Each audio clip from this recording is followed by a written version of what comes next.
Hello, and welcome to Color Commentary. I'm TJ, your average fan, and I'll be talking to you today about a show. Netflix's Supacell, Episode 3. Let's get into it, shall we? Spoilers! Okay. Whew.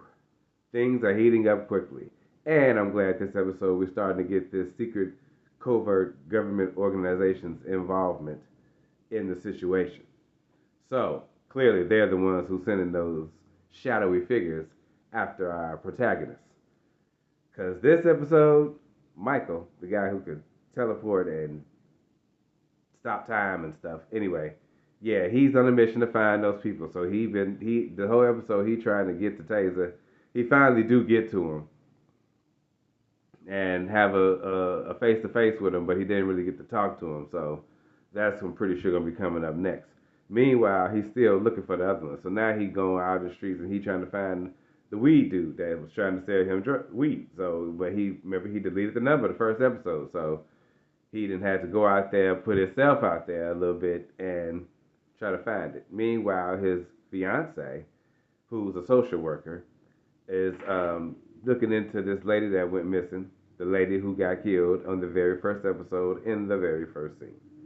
And she talked to the lady's mother, which is Taser's grandmother, and tell her some stuff that made it sound like if she was going through the same thing that Michael is going through.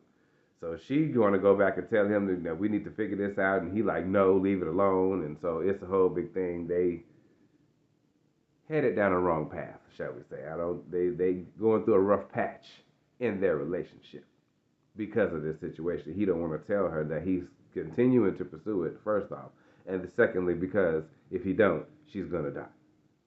So if he just go ahead and come clean with her, it might turn out better for him. I'm just saying. But anyway, meanwhile, the weed dude is using his powers to just make money. He making money, money, money. You ain't getting your stuff in 5 minutes, it's free, and he there. So his partner trying to tell him like, bro, I think you need to like, stop, slow down, don't keep doing it. But he not listening to him. Meanwhile, the muscle dude is getting into it with these local gang members that live around his son's house, and he practicing his powers. So he learning what his limitations are and stuff like that. So I'm waiting for him to confront this dude so he can punch him across the damn street because he's a whole asshole.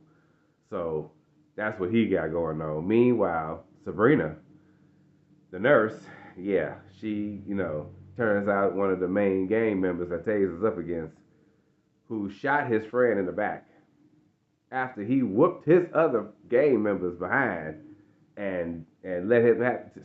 Dude was just salty. That's why he shot him. So he on a revenge trip to get back at this. What's his name? Crazy. He's this crazy dude. But Crazy is also the boyfriend, ex-boyfriend of Sabrina's sister, who he was abusive, and well, let's just say he's out. So they all connected in some kind of way. So she go out to meet him at the club, take her sister with her. He don't show up. The sister gets to talking to somebody else, and then yeah, it don't turn out so well. It turns out in the end, this guy has powers too, and he can fly. Didn't matter though when she threw him into a wall with her telekinesis, Sabrina. So I was like, well, he's done. And sure enough, she was like, I don't feel a pulse. He's dead. Then some beacon went off in his hand that let the shadowy government figures know that he was dead. So I'm like, oh, wow.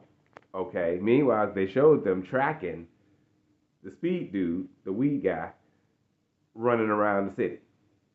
So they own it. They know what's going on. And now they believe that Sabrina's sister had something to do with this person that they clearly knew of's death.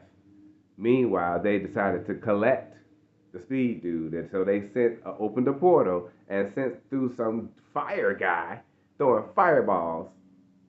But Michael shows up and saves him and takes him back to his friend's club slash bar, where he asks him for help, but they don't continue that conversation. Well, I guess we'll continue that conversation next episode.